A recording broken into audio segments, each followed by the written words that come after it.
Fala, gurizada! Tá começando o nosso segundo episódio do Chá Comigo. No episódio de hoje a gente vai ter um papo sobre onde tá escrito na palavra de Deus que a Bíblia é o suficiente. Então, chá comigo! Então, para sua surpresa, a Bíblia não é o suficiente. É isso mesmo, você não tá escutando errado. A Bíblia por si só não é o suficiente. E eu vou te provar através dela que não é tudo sobre a Bíblia. Então vamos lá. Abra aí em 1 Coríntios 11, 2, junto comigo. Eu vos louvo porque sempre vos lembrais de mim e conservais meus ensinamentos, de modo como os transmiti. Então Paulo ele vem de contraposição a esse argumento que está escrito tudo na Bíblia, falando o seguinte, que a forma oral também é a transmissão da palavra de Deus. Por exemplo, nós podemos ver isso lá em Atos dos Apóstolos, quando eles recebem o Espírito Santo de Deus e Pedro, após ter recebido o Espírito Santo, vai à praça e transmite oralmente a palavra de Deus, aquilo que Jesus havia derramado sobre eles. Então, eu e você precisamos entender que a Bíblia não nasceu junto com Jesus. A Bíblia nasceu depois de Cristo. Então, no começo de todas as coisas, a palavra de Deus era transmitida oralmente, ou seja, pela fala. Mas afinal, se nem tudo está escrito na Bíblia, como nós sabemos o que nós sabemos hoje? Através da tradição da igreja. A tradição, ela consiste na vida dos apóstolos, aquilo que eles viveram junto com Jesus, os ensinamentos que Jesus deixa a nós e aquilo que eles falam a nós. E também aquilo que eles escrevem, que é a Bíblia que nós conhecemos hoje. Mas principalmente também aquilo que foi transmitido oralmente. Por exemplo, em 2 Tessalonicenses, capítulo 2, versículo 15, Paulo vai escrever o seguinte: Portanto, irmãos, permanecei firmes, conservai o ensinamento que aprendestes de mim, oralmente ou por carta.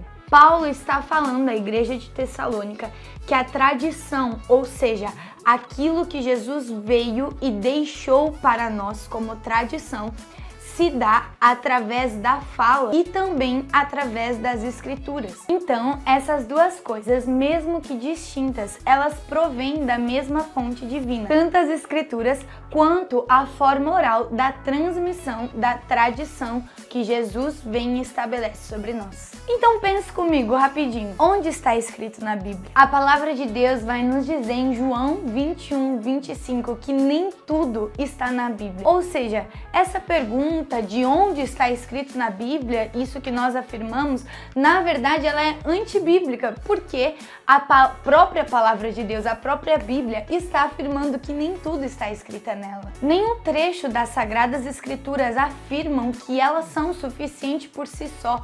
Nenhum trecho da Bíblia nós vemos que a Bíblia afirma que só ela é o suficiente. Conforme nós vimos antes, São Paulo afirma que nós devemos aprender através da transmissão oral e da escrita. Uma curiosidade para você: toda doutrina católica ela possui um fundamento bíblico e diferente do que muitos acham, sim, a Igreja Católica lê a Bíblia, a Igreja Católica é fundamentada através da palavra de Deus. Por exemplo, não está literalmente escrito na palavra de Deus que é pecado abortar, mas nós sabemos que é pecado porque de forma implícita na Bíblia está escrito que é pecado gravíssimo ferir a vida. Então não de forma explícita está escrito que aborto é pecado, mas de forma implícita. Então, assim como essa questão, outras também não estão explícitas na Bíblia, mas nós começamos a vê-las a partir do momento que nós estudamos a palavra de Deus. Se a Bíblia então fosse a única autoridade na nossa igreja,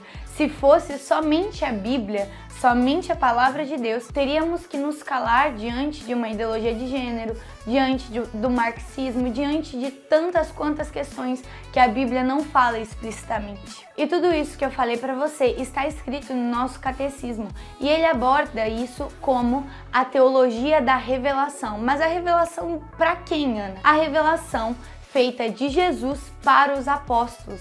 Então, o Catecismo da Igreja Católica vai dizer o seguinte: no parágrafo 65 e 66, vai dizer que a revelação de Cristo é dada através dos apóstolos e essa revelação está completa. Com a morte dos apóstolos, acaba-se a revelação de Cristo. Porém, apesar de estar completa, ela não está totalmente explícita e vai dizer que está reservado à fé cristã, que gradualmente, conforme o tempo for passando, nós vamos entendendo aquilo que Cristo nos disse. Assim, a doutrina da igreja ela se desenvolve ao longo do tempo, mas sem nunca se desviar da verdade do Evangelho. Ou seja, nós não podemos simplesmente tirar livros da Bíblia ou tirar partes que nós não gostamos da Bíblia, porque eu, Ana Maiká, não concordo com aquilo que esteja sendo escrito. Não. Nós, ao longo do tempo, vamos entendendo aquela revelação que o Senhor tem para nos dar, sem nunca nos desviar da verdade do Evangelho. Então, nós concluímos que a nossa fé ela é sustentada por 3 pilares: a tradição, o magistério e as escrituras. Sem um desses pilares, a nossa fé quebra, a nossa fé não é completa, porque nós precisamos deles 3. Porque se nós somente temos as escrituras, nós na verdade temos só uma parte da nossa fé, porque a própria escritura afirma que ela por si só não é o suficiente. Então nós precisamos nos basear nos 3 pilares da nossa fé para então viver completamente o reino que Cristo quer estabelecer aqui na Terra. E o meu chá tá terminando, o nosso programa de hoje também. Eu espero você aqui domingo que vem às 4 horas da tarde. Lembre-se, se você tem uma dúvida, deixa aqui nos comentários que eu respondo ela depois. E também já se inscreve aí no canal, curte esse vídeo e deixe seu feedback pra gente saber se você tá gostando. Até semana que vem, gente! Tchau!